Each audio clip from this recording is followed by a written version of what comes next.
Okay, and hi, and welcome to another session of Offer Accelerator live interview in the group. And I am so pleased to be welcoming this time into the live we're doing today Jessica Sandoval, who helps high achieving mums overcome burnout and reclaim energy using her peaceful resilience method. Now, I was actually talking to Jessica before we started, and I said to her, you know what? And she said, loads of people say this, but you know what? It would have been great to have met you like 10 or 15 years ago, because that's when I needed her help, when I had little kids. But she actually works with children who sort of, 8 or below, something like that, 7 or below. So welcome and thank you for being here with me. I know it's probably daytime for you, it's nighttime for me, and we're talking to everyone around the world, but lovely to have you here. Thank you. It's good to be here. Yeah, and now I would love to sort of start off our conversation by you just telling us like a little bit about, if you were promoting your business and talking about your business, tell people who are watching this what you do, how you do it, and how you help people who have children, I guess, and who are burning out. Right. Absolutely. So I think my most important thing that I like to talk about is the fact that my program helps to uh, encourage moms to take back a little power. Especially in the United States. I can't speak to other countries, but in the United States, we as moms have a definite lack of power in certain aspects of our mom life. Some of us don't get control over whether or not we choose to go back to work or not. And so another part of that comes out where like our kids, we don't really have the resources to teach our kids emotional regulation and teach them how to navigate those big emotions that they're learning in like that 2 to 8-ish-year-old range. And so my job and what I do, and this is my absolute passion, is to help moms who want to learn how to, first of all, emotionally regulate themselves, to learn how to do that, and then learn how to pass on certain skills and strategies to their kids so that their kids can grow up knowing how to do that and how to deal with tough situations in a way that's going to feel authentic to themselves. Yeah. I mean, it's such a, and again, I wish I'd met you 15 years ago, because I know if there's like things that we know is that it's such a crucial time for your children's learning, for how they evolve as people, and but at the same time, as mothers, we're so tired. It's so exhausting lots of the time. I mean, I always think, that you sort of give birth to children and you're like, oh, thank God I've done the hard bit. And then you're like, and then they're like, oh, no. and they're running around like I always joke, I like children when they're talking. So I like them when they're a bit older and they're running around, but they, like my kids, didn't stop talking. And actually it's awesome, but it is totally like exhausting at the same time.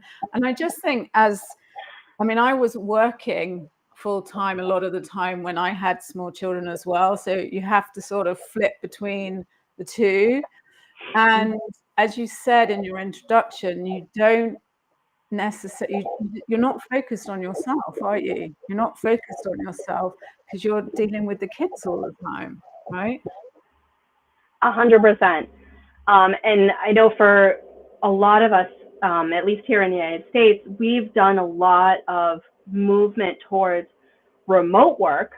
And that, oddly enough, is harder. And I'm speaking directly from experience. Yeah. I work from home. Yeah. So this is not my home, by the way. I wish. It's a nice hall anyway. It is. But I'm in my house all day long. And so it's like it's hard for me to transition, and I'm sure for other moms as well, to a different like mental environment Yeah. of Yeah. work, because I'm not driving to a place to work. Yeah. Yeah. I'm walking out on my porch and I have my slippers on right now and I'm sitting at my desk and doing my work. But also moms who are driving to a place, they also have similar struggles where they're trying to turn off the mom brain. And it's honestly not something that I don't think is possible. Mm. You know, so we have to figure out how to navigate that situation of like, I have a major presentation to do, Yeah. but I'm worried about my kid. How do I navigate that situation? Yeah. I mean, I can tell you hundreds of stories of my own experience of having major stuff to do at work and having to deal with small children. And I think you're so true. And actually, I was thinking when you were talking that, you know, when COVID happened, our working habits got totally disjointed, didn't they? Because we didn't know when to switch. You know, we're constantly on, and I think that's kind of overlapped into the working from home thing, where when you're trying to be a mum and you're trying to be there for the kids and be present, and at the same time you're trying to do your job. I know I was very I used to think, if I can be present when I'm talking to the kids, even as I'm not there so much, that is like a good thing to be, rather than just be like, oh, well, hold on, I'm doing the emails and stuff like that.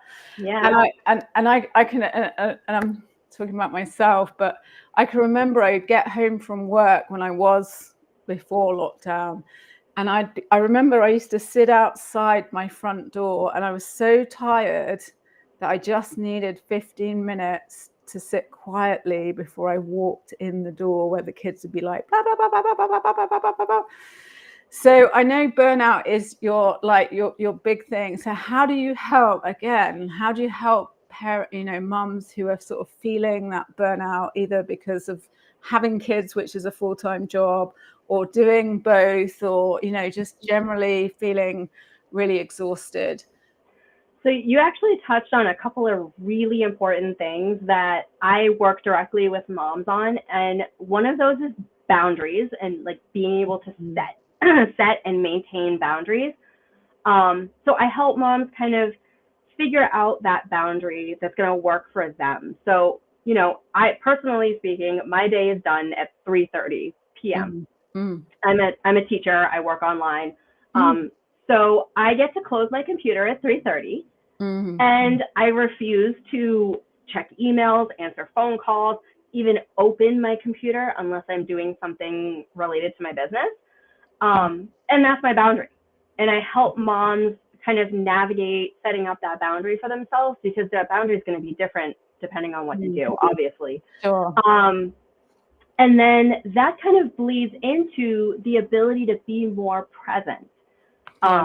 So if you have that strong boundary of, at 5:00, I'm going to turn off my, you know, email, I'm not going to look at messages or whatever, then you have the ability to be present for your kids. And when we have that boundary, we're a lot less likely to do things like doom scroll and like constantly be checking things, because we know it'll be fine. It'll be fine. That email will wait until tomorrow. It is not a glass ball. And that's something I work with moms on too, is the idea of glass balls versus rubber balls. And that's actually the first episode of my podcast, which you and I were talking about before. So glass balls are just things that if you drop them, what happens to a ball made out of glass if you drop it? It smashes. Right? Catastrophic. Pretty much, right? What happens if you drop a rubber ball? It bounces. Exactly. So learning also to prioritize what's a glass ball, what needs to be taken care of right now, and what can I not dropped the ball on. And then what can bounce off to the next day and have no consequences? Yeah. Sometimes that's something as simple as laundry. It'll wait. Yeah.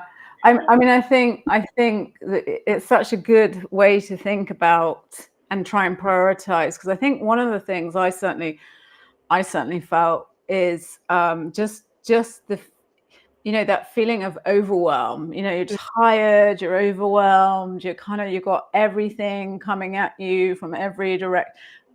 And I think it's so hard to sometimes prioritize.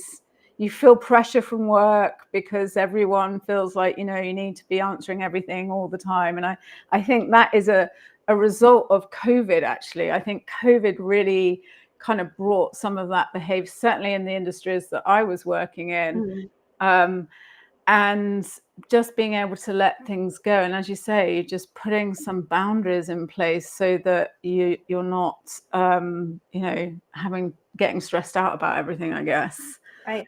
And I, as I said, I think certainly with my kids, certainly all the time. I mean, when they're older, there's been times in my mothering life where my teenagers have said to me, can you put your phone down while you're talking to us? Or can you put your phone down while you're talking to me? And I'm just like, because obviously we're always saying that to them, right? Put your phone down, you know, stop, get off the content, da da da da da. And I remember my daughter saying that to me, and I remember thinking, that is so bad that I'm like answering work stuff while I'm talking to, and that's exactly what I've asked her not to do to me, you know. So it really is about going, if I'm any human, but especially our kids, especially when they're younger, because they model so much, don't they?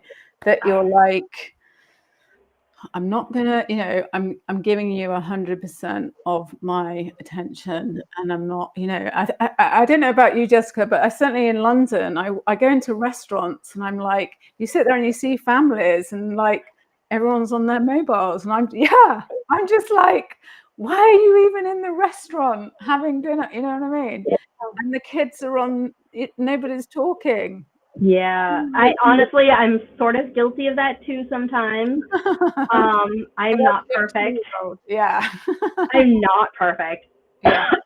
But the second part of my kind of work with moms is teaching them how to teach their kids how to deal with emotions and how to like put names on emotions, put you know, even pictures, using images to help kids understand emotions. And it's so tough because when my mom says this to me all the time, and she's 1,000% right,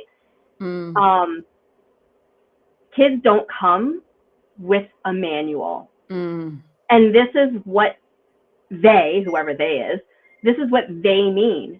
Kids do not come with a manual. We have to figure out how to guide them through that. And there is no manual out there to say, do this, don't do that.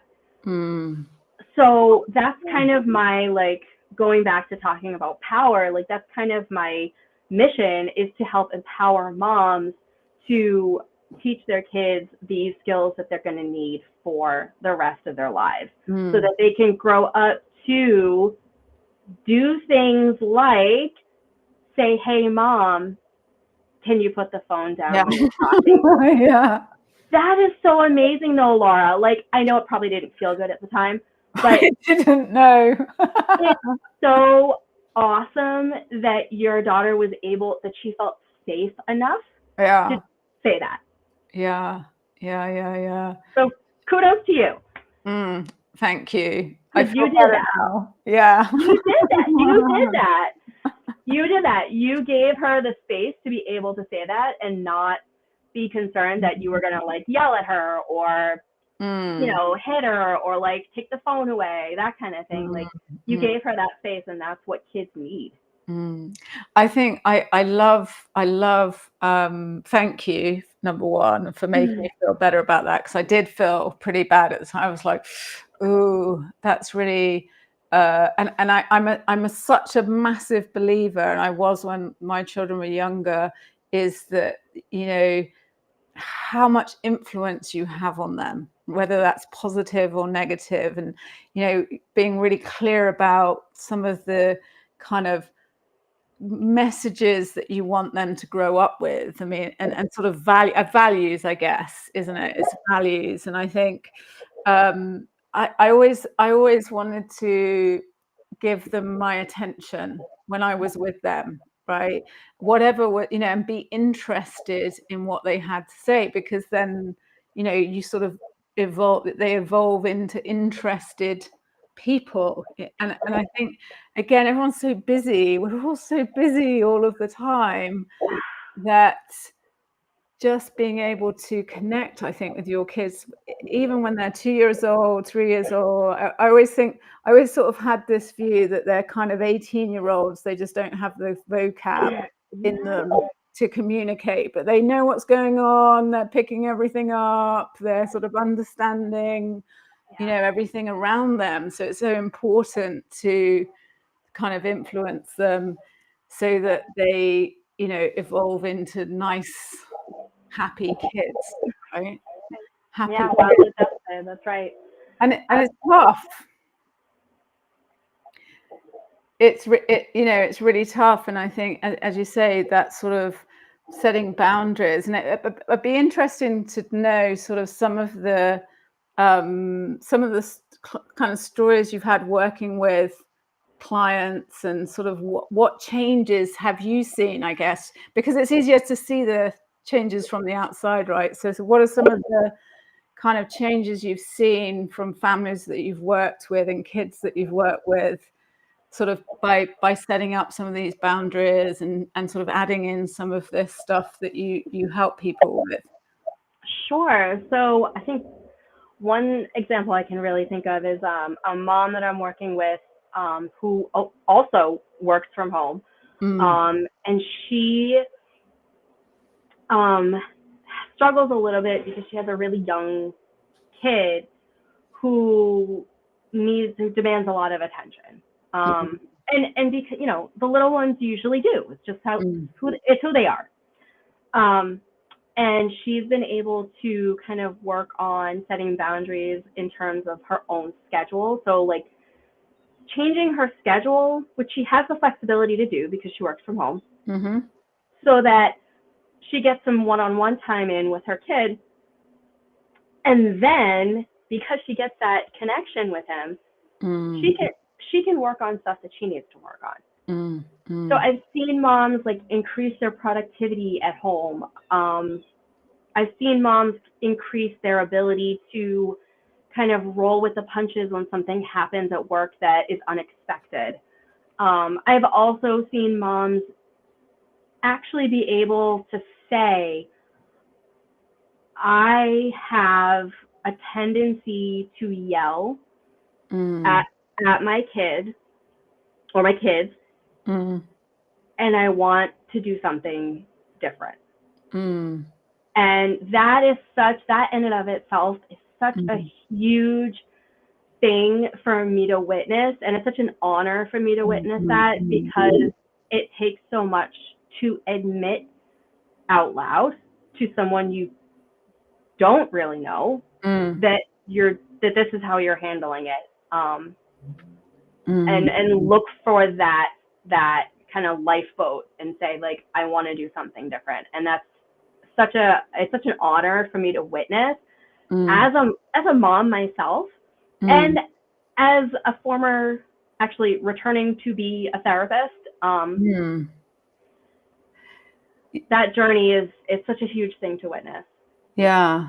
No, and it's really hard to do, isn't it? When you have got small children talking at you all the time, to actually be I say that because my son, he's 19 now, he's not so bad, but when we used to joke that he used to, like, there'd be a split second in the morning when he'd open his eyes and he was just engaging his breath, and then he'd start talking, and then he didn't stop talking until he went to bed, and he just talk, and it's actually quite hard to think rationally, you know what I mean? I used to go and sit in the garden and just like 5 minutes of peace with no one talking, you know what I mean? Blah, blah, blah, blah, blah, blah, blah, blah, blah. So it's quite hard to logically rationalize your behavior and your emotions with that going on, let alone work going on as well. You know? Oh my God. And I'm only chuckling because my daughter is in that. She is in that season of her life right now. And I just like it hits home so much because she's going to be 3 in December and she does the same thing. Constant. And my husband and I figured out the other day that she repeats stories a lot. Like we were at the playground the other day and a kid was at the top of the slide with her and he reached out and put his hand on her shoulder or her back. And I think he was trying to help her go down the slide. It wasn't like, I'm going to push you. It wasn't aggressive. Just a little. But she wouldn't stop talking about it all day. And we figured out that that's her method of processing when things happen. And it doesn't make it any less teeth grinding after a certain amount of time. But because I have that insight into her, I can say, okay, she's just trying to process this. She's not trying to be annoying. Just what she's doing right now. She needs to do this. She needs to process what happened. She didn't get hurt or anything, but we've always taught her that no one should touch you if you're not okay with it. Yeah. So when someone does touch her, she's like, oh my God, which is fine.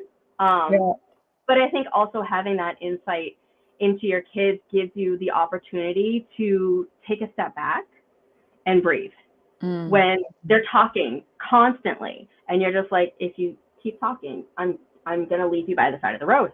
And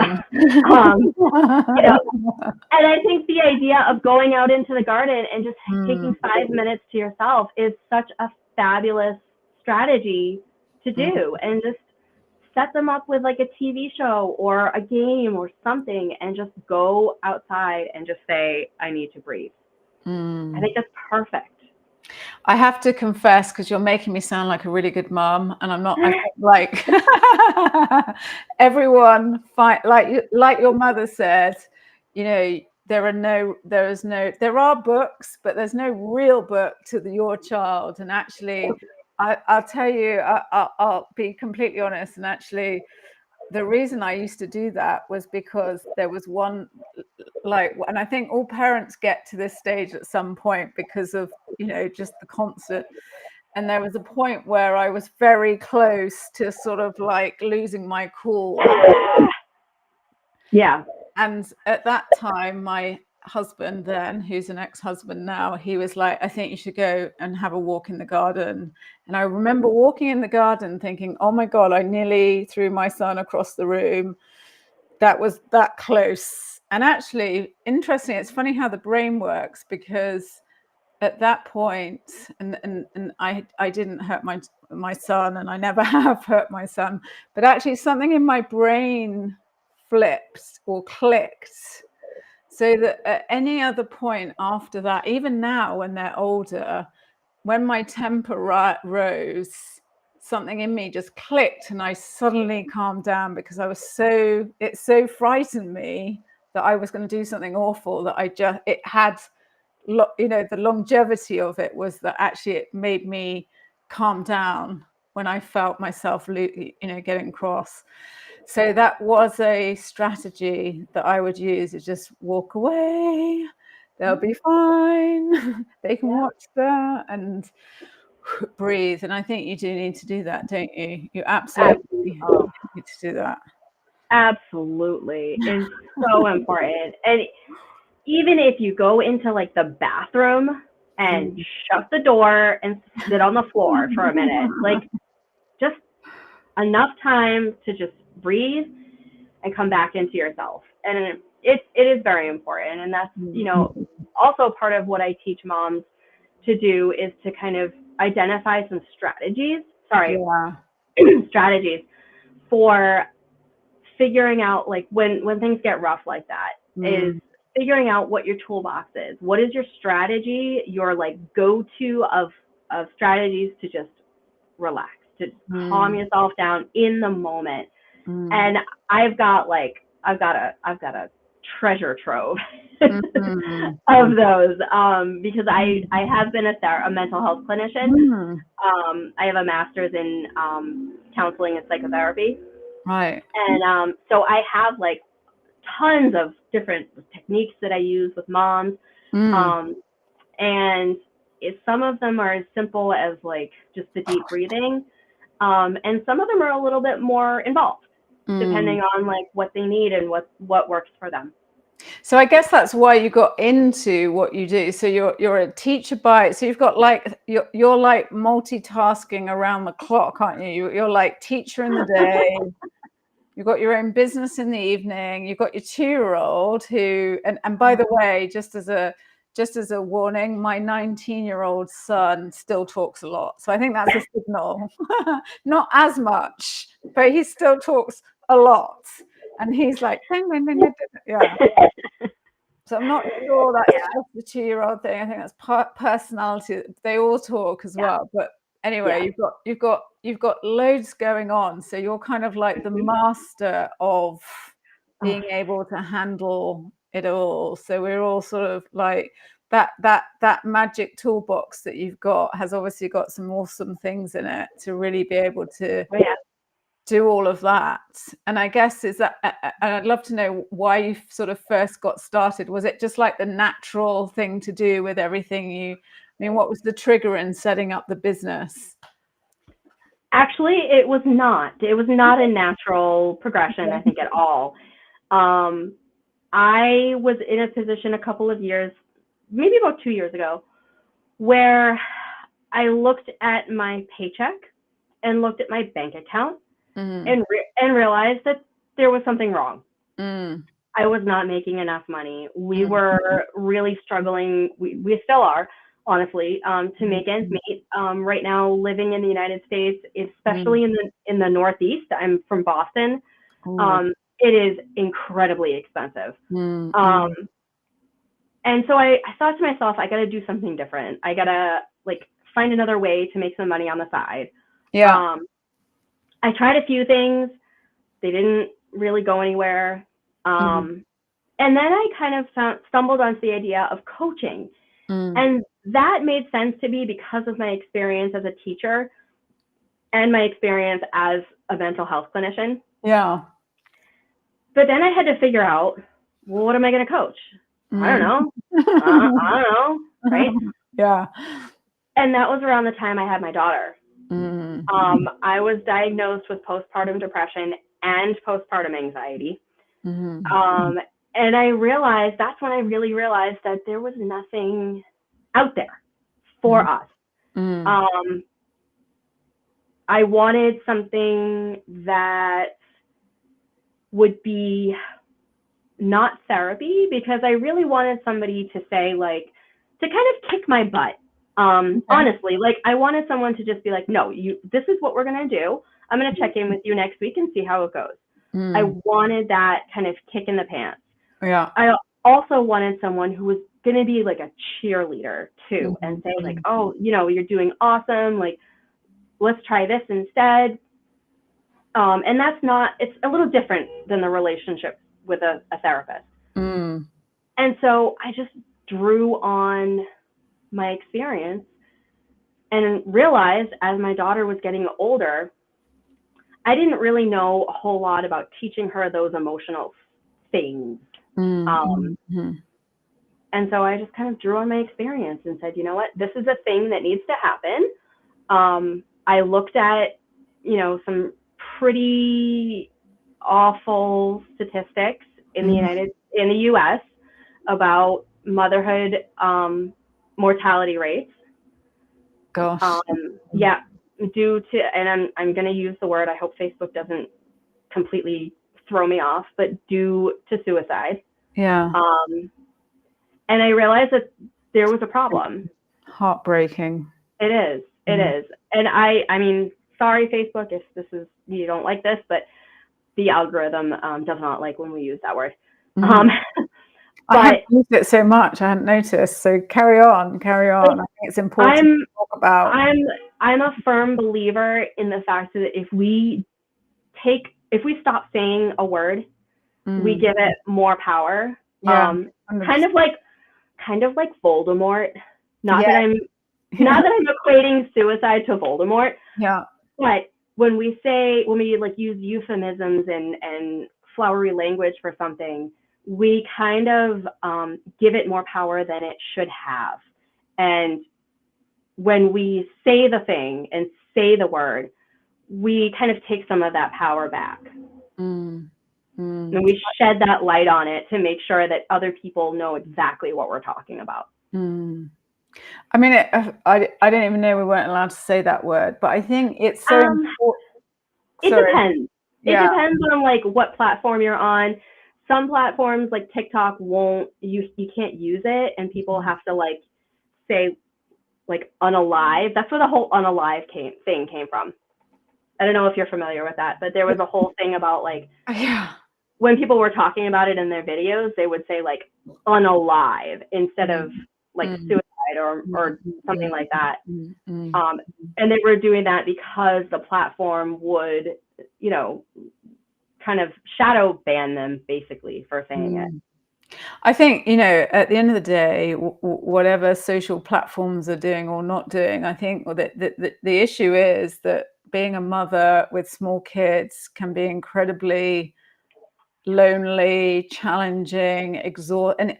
And I always think that people who have small children, more so than older, there are different challenges when they're older, but when you have small kids, it's physically exhausting.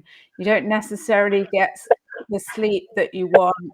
There's so many things, there's so many pressures. And actually, when you're feeling low and you're feeling like you can't cope and all of those, not wanting to say the Voldemort word, but it's asking for help, isn't it? And actually coming to people like you who can help you. At the end of the day, it's all about what goes on in your head and how you manage your thoughts and the day and everything like that. It's not that anyone has different amounts of time in the day to do more stuff, but actually it's so important to know there are people like you that people can get help from, right? Yeah, absolutely. And I think the one thing that I make sure that all of my moms know is that, while I have experience as a therapist, that we're not doing therapy. Yeah. And I'm happy to refer to a therapist if I can. And also, like, I always make sure that I provide clients with resources if they need it. I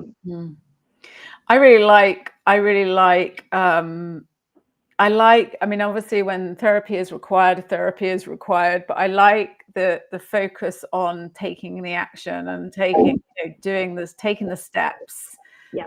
And I think that's actually very powerful to focus. What you're focusing your brain on is actually how you kind of get out of situations that you're in. So it's fascinating, and I'd love to know more, and I'm sure we'll find out more about you. But I'd love to look more into sort of how you're training these young mums and all of that stuff, because as I said, it's like everybody needs your help with small children. Everybody needs someone like you. It's like having you on the side. I feel like if I'd have had you on the sidelines when I'm just, it's like the bat phone. Help! I don't know what's going on. I don't know. And you're just like rationally saying, okay, so have you stuck to your boundaries? Are you? We all did the Jessica bat phone when we've got small kids. There's definitely an offer in that, right? Hit the offer for the small child bat phone of help, sanity, right? Oh my God, that's so funny. Oh my God. Yeah. And it's funny because Batman is my favorite superhero. So. Oh, I love Batman, actually. I'm a bit of a Batman fan too. Big So fan. maybe that's going to be your next offer, which is it's the Batman, support phone, or I don't know. Yeah, right. The bat phone. Oh my goodness. Brilliantly behaved children growing up with emotional Wow. competency. But if it all goes wrong, you've got the VIP bat phone into There you Jessica to go. solve all your problems. There's There you the offer. Yeah. Awesome. So before we go, Jessica, please tell everyone where they find out more about what you're doing. I know you've started your podcast, all of that stuff. Tell everyone how do they find out and find you? Sure. So you can find me here on Facebook. I basically use my personal Facebook for business. On YouTube, I am at Jess the Mom Coach. And then also on Instagram, the same thing, Jess the Mom Coach. Awesome. Well, listen, it's been great talking to you, and you too. I really hope, and I look forward to seeing everything you're doing, and also being able to do all the things you do all the time. I always think that having small children, unless you have them, is like the 24/7 job, isn't it? It's like a full-time job times 24/7, 365. It's gonna be 24/7 forever. Yeah. It is. Until they move home. Not even. I'm 41. I'm about to be 42 in March, and unfortunately, quick personal story. I lost my my cat a couple of weeks ago. She passed away. She was old, but the first call I made was to your mom. Was my mom. And I was like, I need you. Can you come over? We were at the vet's, and that was the end for my cat. And the first call was my mom. Absolutely. Do you know, I think that is and I know we're meant to have finished, but we're going to carry on talking. But I think that is one of the best signs that you've actually been a good mom, is that you're their first call. And actually, when my kids were younger, I was always like, I'm your first call. No matter what happens, I'm your first call. But actually, at times like when you need, and my daughter will say, I'm 16, I can do everything myself, but if I'm poorly or something goes wrong, all I want to do is sit with my mom, And I think that's a sign that we've done something right along the lines. So she did good. Well, thank you so much for coming on the live, and I'm sorry about your cats, and these things happen, don't they? And I look forward to seeing more of you and your kids and everything you're helping people with, because as I said, I think it's like everybody needs what you've got. If you've got small children, I think that is a really fantastic offer. So speak to you really soon. Thank you for coming on, and we'll catch up really soon. All right. Thanks, Laura. Have a great rest of your night. Night.